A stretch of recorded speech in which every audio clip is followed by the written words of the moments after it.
Wow, we got a huge launch of console mods today in Baldur's Gate 3's Patch 7 mod manager. This is incredible. It has some mods that I really enjoy, like the Mistress spells, which adds over 100 new spells into the game. It also has my favorite subclass with the Blood Sorcerer, which I'll be covering in this video, as well as some new faces for Dragonborns, some new cheat mods, new color mods, and a bunch of different things here. So I'll be touching on all of this in this video. I guess starting off first with Mistress spells mod. So this is an incredible one. It adds 126 new spells into the game. You can see some of the icons here. This comes from 5th edition spells, and the full list looks like this. So here's all the cantrips here, things like Booming Blade, Green Flame Blade, Lightning Lure, Mold Earth, Moon Flare, Sapping Sting, Sword Burst, Thunderclap, Toll the Dead, Word of Radiance, and many, many more. I know a lot of people are excited for this one. We also got some first level spells like Absorb Elements, which is in the game already, but only on cloaks. Also things like Beastmaw, Catapult, Frost Fingers, my personal favorite there. Magnified Gravity, Snare, Sudden Awakening, and Tash's Caustic Brew. A bunch of level 2 spells, my favorite being Agonazor Scorcher, which is kind of like a lightning beam, or lightning bolt, but for fire damage, which is incredible. We also got things like Dust Devil, Earthbind, Flock of Familiars, Force Weapon, Kinetic Jaunt, Mental Barrier, Mind Spike, and many more. Here's all the 3rd level spells too, Flame Arrows being a pretty cool one that you can give to your teammates. And then we also had some 4th level spells here as well, 5th level spells, and 6th level spells with things like Conjure Fey, allowing you to summon in some different things like a hag. I think this mod is incredible. This one is made by Random Killa here, and a ton of new spells here, Green Flame Blade being one of the most popular cantrips now available in the game. So we got a lot of cool things here. You can see here a ton of different cantrips now in the game. This is incredible. Super excited to get to use this with console players. Now, we also got the Blood Sorcerer mod, which I'm a huge fan of. What's nice about the Blood Sorcerer is this one also comes with its own unique cantrips and spells. So you can see here a list of them, level 6 spells too, so that's pretty cool, allowing us to give us some pretty cool new builds. I really enjoy this. This is much better than the Blood Mage. I know a lot of people are asking about the Blood Mage and saying the Blood Mage kind of sucks, but with the Blood Sorcerer, we got a lot of cool spells and cantrips. So comes with Blood Bolt, shooting a bolt of your own blood, dealing 1 to 12 necrotic, and causing the caster to take 2 necrotic or no damage if they're bleeding. This is cool because it's a very high risk, high reward class. If you're bleeding, you're going to be dealing extra damage and taking less damage from your spells. It also has Blood Sacrifice, so you bleed yourself to potentially bleed the target. If the target bleed, drops a puddle of blood. And then some further spells allows you to grab and hold people into the blood spots, so that is super cool as well. I'm a big fan of this because there's a lot of cool ways to go about this build. We also get the Blood Needle cantrip, so it maims your target, preventing them from moving, and you take 1 to 4 necrotic damage as well. Level 1 spells, we got Bloodbath, call forth a rain of blood, bleed every creature in, hurting them for 1 to 4 necrotic and bleeding for 4 turns. This works well with a Tiger Heart Barbarian as well. And we also have the Blood Rebuke, so react to your next attacker with a bloody attack that deals 2 to 20 necrotic or 3 to 30 if the caster is bleeding. So we get a nice cantrip, or a nice reaction there. You also make a spell attacks that ignore resistance and immunity to necrotic damage, making this very powerful. We got the Grim Harvest too, so anytime you use a necromancy spell, you can heal yourself, further enhancing that risk and reward because you can hurt yourself but also heal yourself at the same time. And then we also got the hemomancy, so advantage on attack rolls when we are bleeding. So I'll just go and show off some of the abilities with this because it's actually really, really cool. Now, it has the same functions as a sorcerer, so you get a lot of different spell slot selections here, and this is with mistress spells, so we even have things like Chaos Bolt. It's super cool. I love the different spells that we got here. And then our usual meta magic, so you can just pick whatever you want. But as we proceed through levels, we do get some of the new blood spells, so you do have to look for them, especially if you have the Mistress spell mod. So you can see here we have things like the Agonazor Scorcher, which is from Mistress spells, Snowball Storm, Mind Whip, Maximilian's Earthen Grasp, Dust Devil, Wither and Bloom, Vortex Warp, Kinetic Jaunt. Yeah, there's a lot of really nice ones, but we want to be using some of the more intense bleed spells that we do get here. I don't think I can see it right off the top here, but as we proceed, there is some more blood spells we get, and also some pretty cool abilities that we get alongside this. So look at all those cantrips. That's just incredible. So Shape Water, Toll the Dead. They do have some different, like I do have a couple 5e spells mods installed, so that's why you're seeing a lot of mods, or a lot of spells appear, and they can override and stop you from seeing other ones. I'm also a big fan of Rhymes Binding Ice, so that's a nice spell as well. And we'll just go ahead here, just so I can show off this class. So here we go with our Sanguine Feast. So this does 46 of necrotic damage, draining all the vitality of nearby creatures, and heals for half of the total damage dealt. So that's really useful for, again, giving yourself a bit more health. And then we have the Crimson Blast, which is basically Fireball, but does necrotic damage with a 10d6 of necrotic. And it causes you to take 1d8 of necrotic damage for each target hit, or half that damage if you're bleeding. So some cool mechanics here. And again, we do have a ton of spell slots to go through, or spells to choose from, so I'll just briefly go through it here. Then at level 6, we get the Blood Magic, so whenever we cast this necrotic damage spell, we add our Charisma modifier to the damage, and whenever we stand on a blood surface, we regain 2d4 of health, so you're incentivized to be able to create a lot of blood surfaces and then try to stay within them. At level 7, we get the Bloodstorm, so this impels a storm of blood. It rains from the sky, causing a lot of damage there, 5d6 necrotic, 3d8 slashing, and then takes 1d4 if you're bleeding, or you take 1d12 for each target hit if you're not bleeding. So again, with a lot of these spells, it's best if you are bleeding because you'll take a little bit less damage. And then also we got at level 8 here, another spell slot and a feat. But when we proceed to the next level, we're going to get another spell. And it actually is one of my favorite spells that we get with the Grasp of the Dead, doing 8d8 of necrotic damage. Blood tentacles rise from the ground, attacking all and restraining characters that stand in blood surfaces. Blood surfaces affected by the spell will disappear on cast. So if you make a bunch of blood, you can hold enemies in it. And that's super cool. It deals 8d8 necrotic, which ignores resistances, so that's really good. I'm a big fan of this spell. I think it's incredible to use. And then we do get another one as we proceed here, so I'll just quickly show it off. At level 11, we get one more spell that's really powerful. We get the Crimson Leech. So you do 12d6 of necrotic plus 40, and if it reduces the target to 0, it disintegrates them into crumbly ash. And it deals 40 damage to yourself if you're not bleeding, and no damage if you are bleeding. So you definitely want to be bleeding if you're attacking with this. We also get advantage on attack rolls against bleeding targets. And you deal additional 1d6 necrotic damage when you're bleeding. So obviously some very powerful effects here. And I'll just show off what this looks like briefly in combat, because it's pretty fun. You're typically going to be creating a bunch of blood surfaces as you do this, creating the rain of blood as well. So, oh, my spells disappeared there for some reason. I might have dragged it off. So we created blood sacrifice. We bled ourselves. You want to be creating a bunch of blood surfaces, so you can see there we're making a few of them. Crimson Blast will also drop down a bunch of blood too, so then we can use this for further spell casting. So you can see there, I got down. Oh, I hurt myself with that spell. So yeah, you do have to be mindful. You want to do this whenever you're currently bleeding, because otherwise you're going to take a ton of damage like that. And then with this, we can also use, I guess we can use the Sanguine Feast here to be able to regain our health, which is nice. So you can see there I'm healing with it. And it also creates some more blood surfaces. That's what I saw the risk and reward on this class. So with that, we took, we regained our health back to 62. And then we can use our Grasp of the Dead there, which affects targets in blood surfaces and restrains them, but it destroys the blood surface. Really cool. I think that this class is incredible. Super fun to play as. I just want to briefly touch on that. We also got some cool new mods, like giving the Dragonborn a bunch of new faces here. So you can see there's a bunch of options there. It adds 3 new ones for Dragonborn. I know there's a lot more mods that Dragonborn enthusiasts want to see, and they'll likely be coming soon. But for now, we just have this one here, giving 3 new NPC heads. Anything is welcomed for Dragonborns, because they, I feel like, got the short end of the stick as far as mods go. So 3 more faces, always happy to see that. And one that I really enjoy is the facial animations mod made here by PK Heartbreak. So if you look at my character, their eyes and lips move. So you're going to see some very, like, eyebrows are moving there, eyeball moving around, lips will move. This adds a bunch of little animations to each character. I'm sorry, Shadowheart, I didn't mean to bruise your face like that. But it just has a little extra flair. It makes the game feel more realistic, so you can see my character's face moving.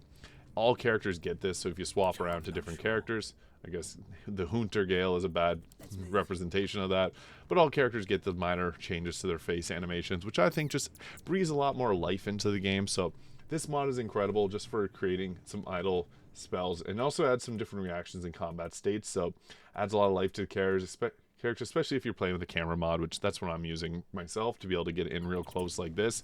So yeah, it is hard to see. Console, you do have some different options with moving the camera around, but Yeah, it's set up to be patch safe and automatically compatible with any newer custom heads for all body types. I'm using a custom head here, and it works perfectly with my character, so it'll work with pretty much any mod that gets added in the future, which I think is just incredible. So yeah, they did a great job with this one, and it's approved on consoles, so it's now available on console. Another really cool mod that I know a lot of people are going to be excited to use is Ether's Brilliant Acquisitions. So basically what this mod does, it adds a ton of items to Ether's inventory. You can also use the Cheater's Ring, which also the Cheater's Ring got an update this patch. But with this mod, you basically can purchase really any item you want from Ether here. So yeah, you got a lot of choices. And one cool thing that I'll give you guys a little cheat. When you go to her, you can sell her a bag, put all the items in a bag, and then if you knock her unconscious, you can steal the bag, get all the items. So we did lose our our gold glitch in Baldur's Gate 3, but this is another way to kind of take advantage of that. So yeah, there's a bunch of items. Duke Ravensguard's sword, which increases charisma, non-lethal gear, and even the Diva Mace, which is super powerful. It's a 48 of radiant damage. I really like the Diva Mace. It's normally really difficult to get. You have to use glitches, but you can get it with this mod. So yeah, a lot of stuff in this mod. I think it's incredible. We also got the Unholy Smite mod, which adds a new type of smites for Oathbreaker Paladins. Now, this is cool because it adds additional 2d6 of necrotic, and every time you upcast, you get an additional 1d6 of necrotic damage. It does, however, use an action point and a bonus action. So not a lot of people do like, the smites that use your bonus action.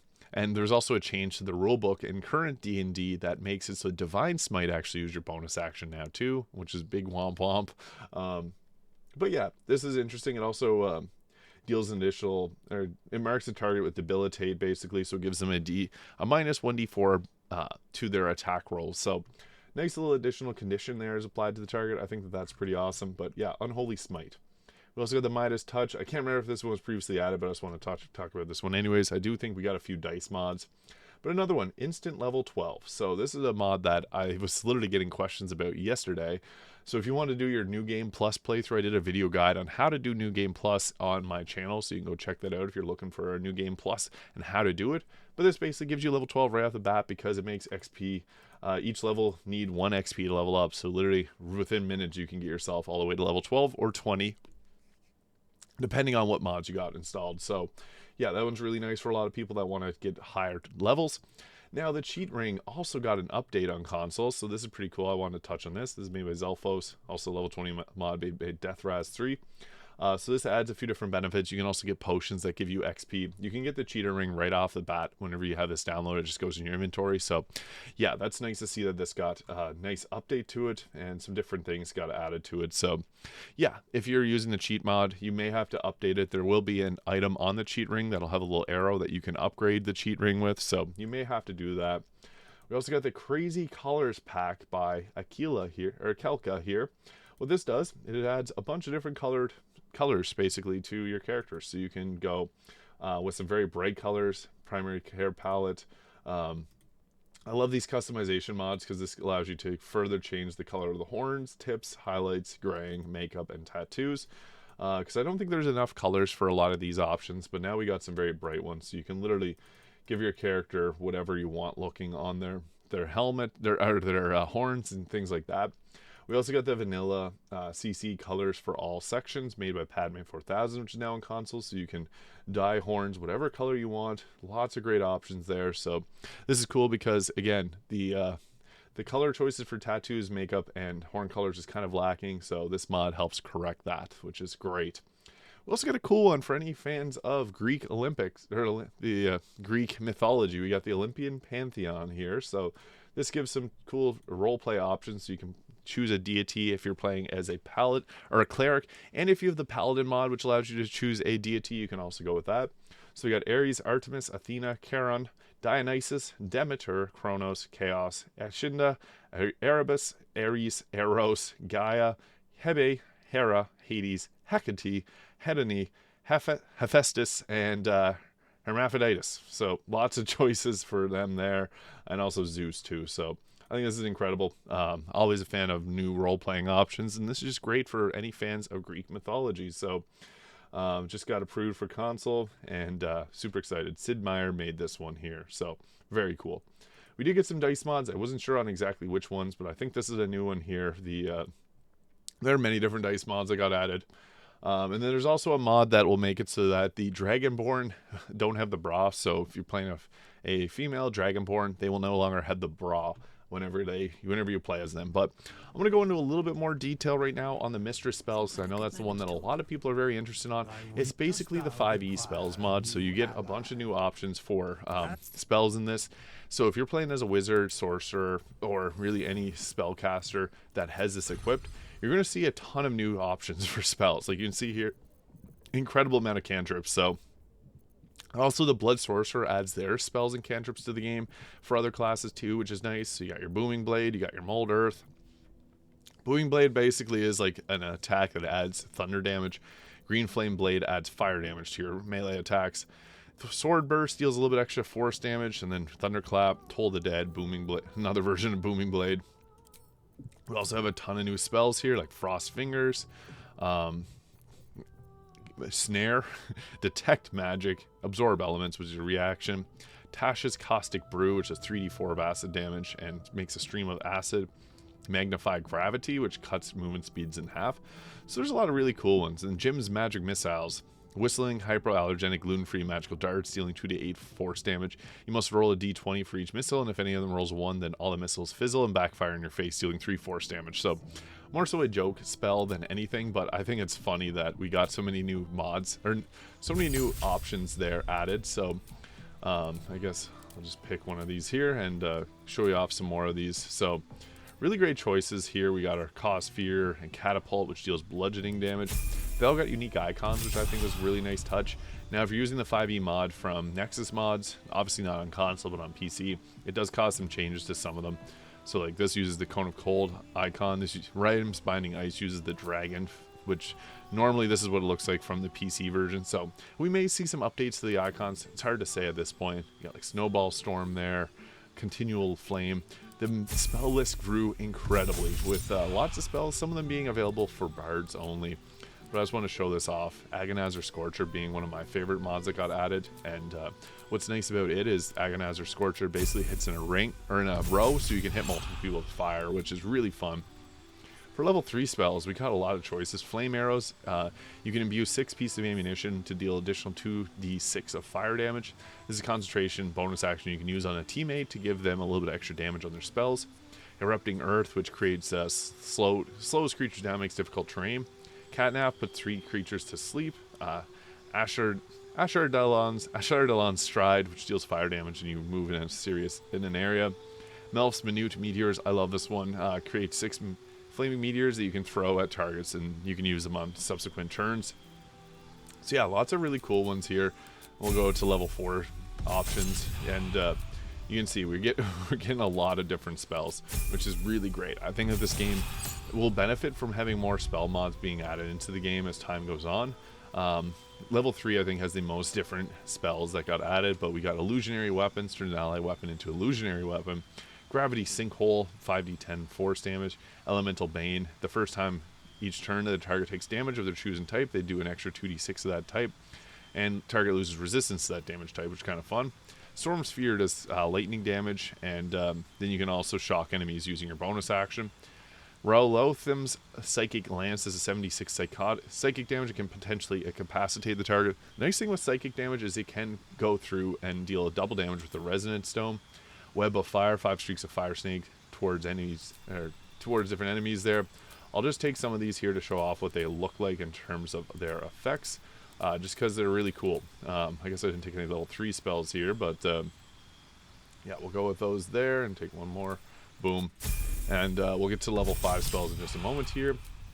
So, yeah, lots of choices here. Synelix, Snowball Storm, Summon Moonblade. So I'll pick these because I know people would want to see that. And Moonblade, and also the Snowballs. Take our feet. Intelligence, so we can take another one of these spells. And then for level 5 spells, we got our Danse Macabre, which is nice because this gives you the spell that's really hard to get later on in the game, unless you had the Necromancy of Thay, which I think it's a really fun one. So I'm all for people getting to use these spells. I really like Frost Fingers for level 1 spell. I'm trying to see some of them here. We got Macabre Explosion, so necrotic energy burst from a corpse or undead body. Steel Wind Strike, which deals a good amount of force damage. I guess we'll take this there, and then go on to show off these in just a moment. Lots of cantrip choices, and then finally we get another choice here, and then we'll take our level 6 spells to show off what's possible with that. A lot of great options here. Astral Disjunction, prevent an enemy from casting attack or spell, temporary banishing them. Big B's Hand, conjure magical hand, grapple enemies.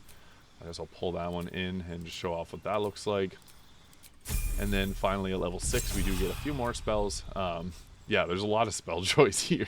It's actually crazy to see how many options that we do get now for spells. Like, look at this list. That's an incredible list. The analysis paralysis is very high with this. It's hard to find the level 6 spells because they are kind of littered throughout. Summon Draconic Spirit, Steel Wind Strike. I do show off the Summon Fae in another video, in a previous video for the Necrotic, or the Dread Necromancer. So, Elemental, yeah, I'll take that one here, and then Fissure. Psychic Crush deals a little bit extra psychic damage, which is nice. We'll take that and just show off the final feed. We'll go boom, boom, and then I'll show off some of the combat of these spells, because that's the part that everyone wants to see. So our Danse Macabre, Macabre Explosion. You have to have an undead target, so basically you can summon in the ghouls here, and not enough space. We'll just pop them down, and then we can use the Macabre Explosion to take them out. So boom, I won't get in the blast radius of that. So this is fun, just exploding them, dealing force and necrotic damage. So move them out of the way if you want to have it. You can call forth mud, create a muddy surface, so you can just plop that down on the ground, kind of like a rainstorm. Magnify Gravity, which hits in an area and slows the target for the next turn.